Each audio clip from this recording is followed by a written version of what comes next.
Hello students. My self Kajol Saini from commerce solution.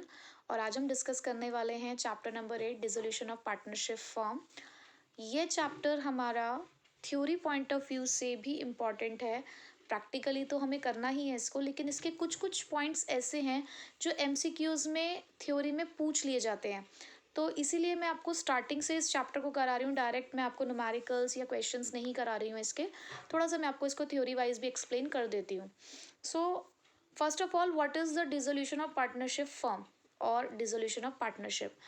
जब हम बोलते हैं ना कि डिसोल्यूशन ऑफ पार्टनरशिप हुआ है, तो डिसोल्यूशन ऑफ पार्टनरशिप का तो मतलब है कि आपका एक एग्रीमेंट खत्म हुआ है और दूसरा एग्रीमेंट शुरू होता है। डिसोल्यूशन ऑफ पार्टनरशिप का मतलब ये नहीं होता कि आपका बिजनेस बंद हो गया है। डिसोल्यूशन ऑफ पार्टनरशिप का मतलब ये होता है कि आपके पार्टनर्स के बीच में कोई एक एग्रीमेंट था, या तो उसके अंदर आपने कुछ चेंजेस करे हैं। चेंजेस क्यों करे हैं? जैसे कि आपने रेशो चेंज करी हो, किसी पार्टनर का एडमिशन हुआ है, रिटायरमेंट हुआ है, डेथ हुआ है, तो उसकी वजह से जो एग्रीमेंट्स में चेंजेस आ रहे हैं, तो पहले वाला एग्रीमेंट इनवैलिड हो जाता है और आप एक नया एग्रीमेंट बनाते हो। तो जस्ट इसे हम डिसोल्यूशन ऑफ पार्टनरशिप कहते हैं। लेकिन डिसोल्यूशन ऑफ पार्टनरशिप फर्म का मतलब है कि पार्टनर्स के बीच में जो इकोनॉमिक रिलेशनशिप था वो खत्म हो गया है। हम बिजनेस को बंद करने जा रहे हैं, हम बुक्स ऑफ अकाउंट्स को क्लोज करने जा रहे हैं। ठीक है। तो सेक्शन 39 बताता है कि डिसोल्यूशन ऑफ फर्म का मतलब क्या है, कि जो पार्टनरशिप है वो बिल्कुल खत्म ही हो गई है सभी पार्टनर्स के बीच में, यानी कि इकोनॉमिक रिलेशनशिप खत्म हो गए हैं। जब आपके डिसोल्यूशन ऑफ फर्म होती है तो आप सारे एसेट्स को रियलाइज करते हैं, सब लाइबिलिटीज पे ऑफ करते हैं, बुक्स ऑफ अकाउंट्स को क्लोज किया जाता है और आपके इकोनॉमिक रिलेशनशिप्स खत्म हो जाते हैं। मोड्स कैसे डिसोल्यूशन हो सकता है, आप नाम भी याद रखेंगे तो भी चलेगा। बाय म्यूचुअल एग्रीमेंट, आपसी सहमति से हम बंद कर सकते हैं अपने बिजनेस को। कंपलसरी, यानी कि हो सकता है आपने कुछ टाइम पीरियड के लिए ही बनाया था, या कुछ ऐसा आपने कर दिया है जिसकी वजह से आपके बिजनेस को बंद करना हमारे लिए कंपलसरी हो गया है। नोटिस देकर भी, पार्टनर्स नोटिस देकर भी अपने बिजनेस को बंद कर सकते हैं। On the happening of an event, यानी कि आपने किसी पर्पस के लिए अपने बिजनेस को स्टार्ट किया था, वो पर्पस खत्म हो गया या वो टाइम पीरियड खत्म हो गया, तो आपको अपना बिजनेस बंद कर देंगे। डिसोल्यूशन ऑफ कोर्ट, कुछ ऐसे केसेस आ जाते हैं जहां पर कोर्ट ऑर्डर कर देता है कि आपको अपने बिजनेस को बंद करना होगा। उसके बाद डिफरेंस क्या होता है डिसोल्यूशन ऑफ फर्म और डिसोल्यूशन ऑफ पार्टनरशिप के अंदर।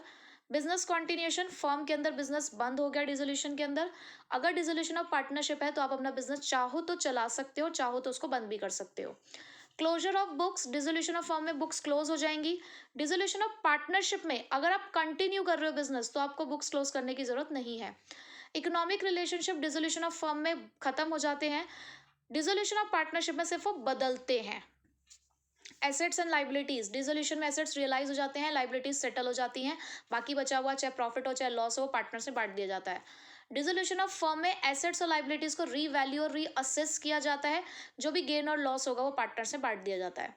इफेक्ट, डिसोल्यूशन ऑफ फर्म का मतलब हमेशा डिसोल्यूशन ऑफ पार्टनरशिप है, लेकिन डिसोल्यूशन ऑफ पार्टनरशिप का मतलब डिसोल्यूशन ऑफ फर्म हो भी सकता है और नहीं भी। यानी कि अगर हमने बिजनेस को बंद करने के लिए सोच लिया तो ठीक है, नहीं सोचा तो हम उसको कंटिन्यू भी कर सकते हैं। कोर्ट का इंटरवेंशन वॉलेंट्रली और कंपलसरी हो सकता है डिसोल्यूशन ऑफ फर्म में, और डिसोल्यूशन ऑफ पार्टनरशिप में हमेशा वॉलेंट्रली अपनी इच्छा से कोर्ट आता है। ये तो हो गया बहुत सिंपल वाला। अब सेटलमेंट ऑफ अकाउंट्स, बेसिकली हम जो अपने प्रैक्टिकल क्वेश्चंस करते हैं वो इसी के ऊपर बेस्ड करते हैं, सेक्शन 48, और ये इंपॉर्टेंट है आपका।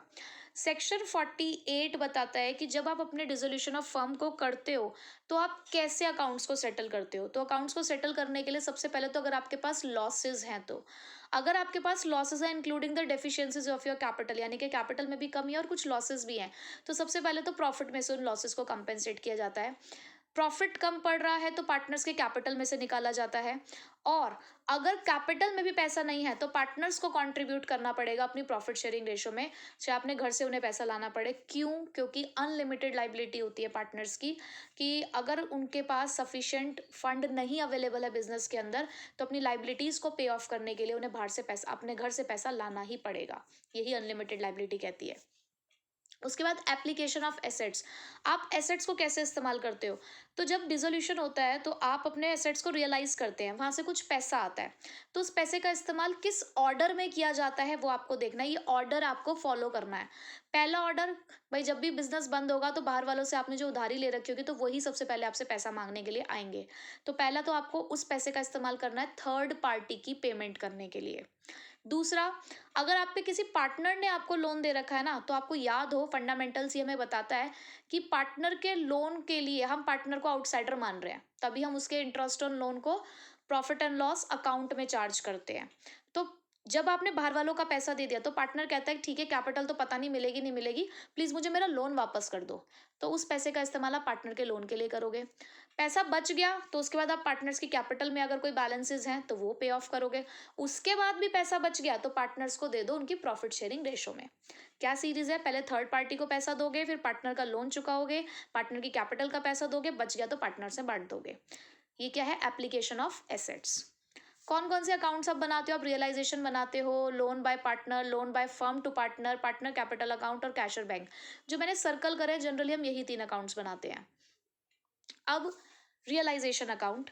अब रियलाइजेशन अकाउंट की अगर मैं बात करूं तो रियलाइजेशन अकाउंट का ना जनरली ऐसा कोई नेचर नहीं है, बट बच्चों को याद करने के लिए कह देती हूँ कि आप मान लो कि नॉमिनल है, मान लो, ठीक है। अब मान लो का मतलब क्या है कि देखो, जब भी आपके पास पैसा आता है, हम अगर नॉमिनल अकाउंट की बात करते हैं तो पैसा आता है तो भाई इनकम और गेन्स होते हैं तो हम कहते हैं कि क्रेडिट में जाएगा, एक्सपेंसेस और लॉसेस होते हैं तो डेबिट में जाएगा, है ना।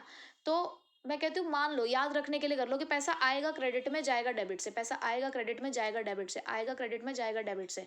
इतना माइंड में रख लो कि रियलाइजेशन में अगर पैसा आता है, पैसा कब आएगा, जब आप एसेट्स को बेचोगे। आप डिसोल्यूशन कर रहे हो, आप एसेट्स बेच रहे हो, लाइबिलिटीज पे ऑफ कर रहे हो, तो एसेट्स बेचकर जो पैसा आ रहा है उसे क्रेडिट में डालो, उसके लिए रियलाइजेशन को करो क्रेडिट। लाइबिलिटीज पे ऑफ करने से पैसा जा रहा है तो उसको क्लियर करो रियलाइजेशन को डेबिट। तो रियलाइजेशन डेबिट कब होगा, जब आप पेमेंट्स करेंगे। रियलाइजेशन क्रेडिट कब होगा, जब आप पैसा रिसीव करेंगे। ठीक है, ये कंसेप्ट हो गया। अब रियलाइजेशन अकाउंट में क्या क्या ट्रांसफर किया जाता है। रियलाइजेशन अकाउंट में सारे एसेट्स और लाइबिलिटीज ट्रांसफर किए जाते हैं एक्सेप्ट फ्यू। कुछ चीज़ों को छोड़कर बाकी सब कुछ आपको रियलाइजेशन में ट्रांसफर करना है। अब देखो, मैंने कहा कि सेक्शन 48 ये कहता है कि आपको अपने एसेट्स को बेचना है, सबसे पहले बेचकर जो पैसा आएगा उससे सबसे पहले बाहर वालों को पैसा देना है। तो आप रियलाइजेशन में उन्हीं एसेट्स को ट्रांसफर करेंगे जिनको आपको कैश में कन्वर्ट करना है, या जो कैश में कन्वर्ट हो सकते हैं, या जिनकी कुछ मनी वैल्यू है।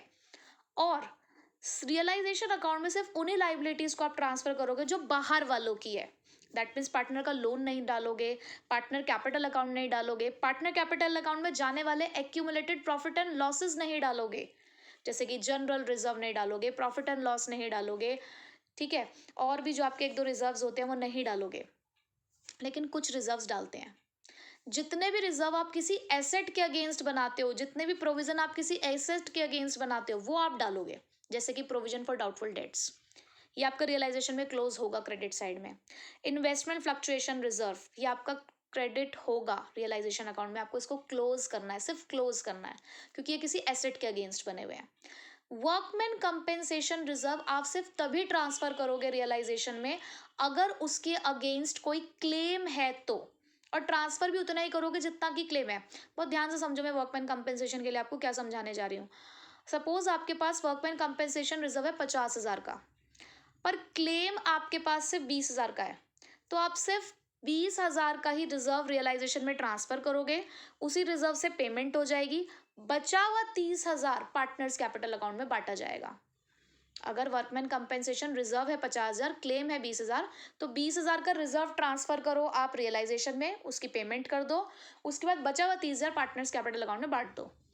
अगर आपके पास रिजर्व है 50,000 का, क्लेम भी 50,000 का है, तो पूरा ही ट्रांसफर कर दो, तो पार्टनर्स में कुछ नहीं जाएगा। सपोज अगर आपका रिजर्व है 50,000, क्लेम है 60,000, तो भी 50,000 पूरा ट्रांसफर कर दो रियलाइजेशन में, वो अपने आप 10,000 पेमेंट हो जाएगी एक्स्ट्रा की, आप पेमेंट 60,000 की करोगे, इस केस में भी पार्टनर्स कैपिटल अकाउंट में कुछ नहीं जाएगा। ठीक है, तो मैंने आपको 3 केसेस बता दिए कब आपको वर्कमैन कंपेंसेशन ट्रांसफर करना है।